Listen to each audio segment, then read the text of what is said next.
Hello everyone, I hope you're all doing well. Welcome to this, my first video on my new YouTube channel. It's kind of a spin-off really from the podcast I started during lockdown last year, which was a tea time with Elvis, and this now is a book time with Elvis. And Elvis is actually a dog. It's not the famous 50s, 60s rock and roll singer. Elvis is a 3.5-year-old border collie who I spend an awful lot of my time with. So when I'm reading a book, relaxing, drinking a nice cup of tea or whatever, Elvis is usually by my side, so I thought that would be a nice name for this channel. Like everybody else during lockdown, I haven't been able to go out much, and here in the Czech Republic where I live, we are now in a very strong form of lockdown for the next 3 weeks. So I can't travel, but luckily with the help of books, we are able to travel and even time travel. And that brings me on to the book I'd like to talk about today, which is a fantastic book that transports us back to 1947. And it is a book called, if you can see it here, I will show it to you. It's a book called A Russian Journal, and it's by the American author John Steinbeck. It's also written in collaboration with a famous wartime photographer called Robert Capa. In this book, Steinbeck and Capa travel from the USA to the USSR, and this occurs just 2 years after the war, the Second World War, which of course claimed the lives of over 20 million Soviet citizens.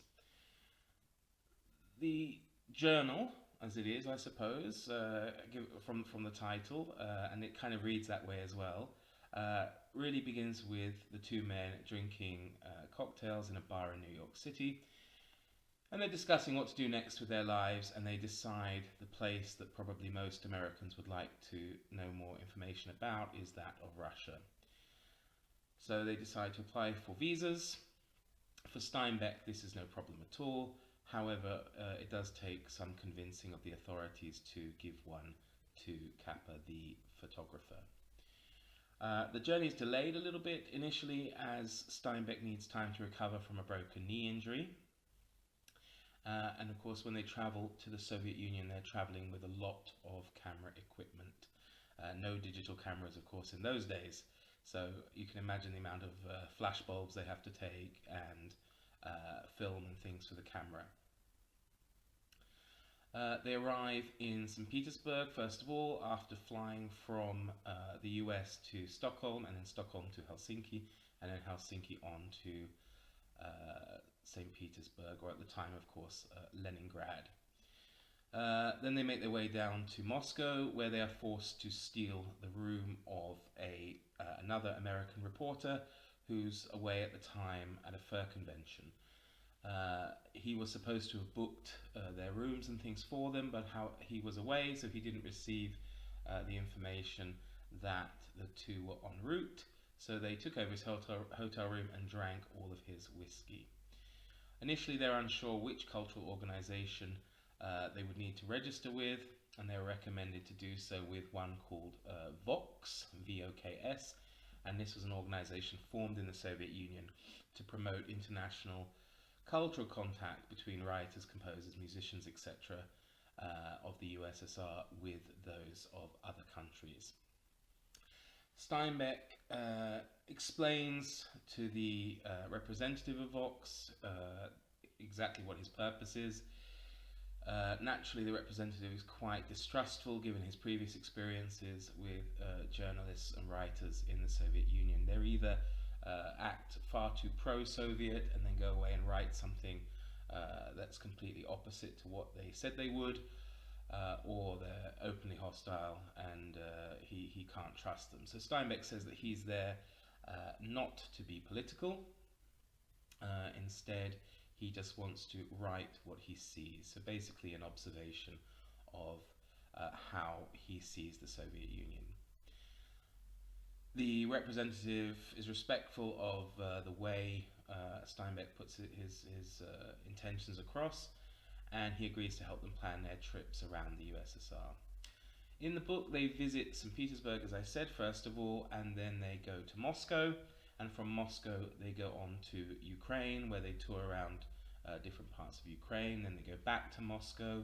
Then from Moscow again, they go on to Stalingrad, and then from Stalingrad back to Moscow, and then from Moscow they go off to Georgia in the Caucasus, and finally back to Moscow. As you may have noticed, all journeys start and end in Moscow, and this was due to the restrictions at the time. Every time they travel by air, and they do so in old American C-47 planes, which had seen better days, but their flights are pretty uneventful, really. They don't have any, apart from some delays and things like this, they don't have any technical problems, and he seems quite impressed by the ability of Soviet pilots. Quite funny for us today, though, is that at the time, within the Soviet Union, night flying was prohibited, so they could only fly during the day. This meant that they had to get up very early in the morning and leave basically at first light. However, they never seemed really sure when the planes would be leaving. They just had to, basically, I guess, they would go when everybody was there. It seemed quite informal. I found this book really interesting. Actually, it was fascinating. I hadn't read much Steinbeck before. In fact, I'd only read Of Mice and Men, and did so, well, it must be more than 25 years ago. In this book, I really like the gentle teasing of Steinbeck, of Capa. They seem to have a really nice relationship. There's also a lovely part in it where Capa writes a very small chapter of retort against Steinbeck's teasing of him, and it's entitled A Legitimate Complaint, and that's also very interesting. The two men themselves, as I say, they get on extremely well. They are both experienced war reporters. Steinbeck wrote some pieces during the Second World War, and Capa himself was actually fully professional war photographer right from the Spanish Civil War all the way through to the First Indochina War, where unfortunately he was killed by a landmine aged only 40. I found the book really easy to read. It's a very nice, almost fireside chat style. Basically it feels like Steinbeck sat you down and he's gently telling you about his and Capa's adventures within the Soviet Union. Frankly, I was spellbound, actually. So he does exactly what he says he's going to do. He just writes his observations, everything he sees during his trip. He makes very little judgments about anything he does see. There are many memorable moments that will stick in your mind long after reading this. For example, the funny incidents of Capa being a book thief. There's the wild woman who lives in the ruins of Stalingrad. And also the lines of German prisoners. Yes, still German prisoners. Even 2 years after the war's ended, Stalin hasn't returned them to Germany. The lines of German prisoners being forced to clear up all the damage that their army had done during the war. You also see, for example, a lack of young men in the Ukrainian countryside. Very moving as well are the scenes when they visit Ukrainian homes, and the homes have portraits of these young men on the walls, their sons that have fallen during the war. There are light moments too. I mean, there's a lot of drinking, a lot of parties, and you'll certainly learn about the unbelievable appetite of the Georgian people for having a good time and enjoying a party. There are sad moments for sure, but Steinbeck does remain overall very positive in this book, and I think he genuinely feels that Russia and America should avoid conflict. You notice when reading the book, this is something that is in the minds of a lot of the Soviet people when they're speaking to Steinbeck, this fear of another war, this time with the United States.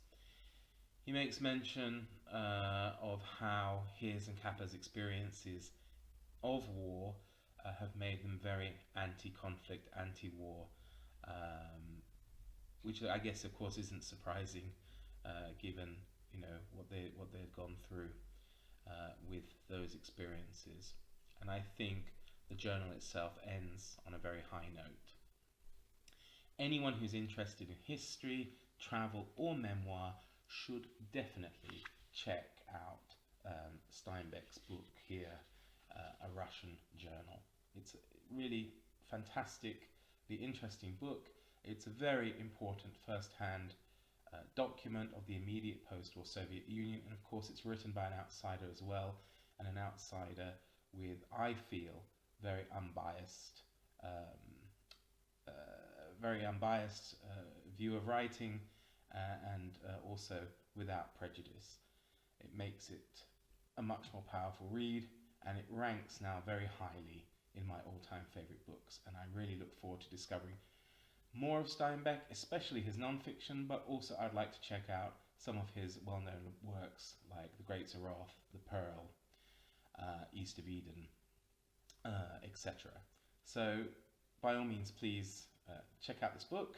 I really can't recommend it highly enough if you have those particular interests. And also please feel free to comment below. I think, as they say, comment below about what you think, I suppose, of the video, of course, but also if you've been lucky enough to read this book, or have any other book recommendations that you would like to see reviewed on this channel. So thank you very much for your time, and I look forward extremely to seeing you all next time. Bye bye.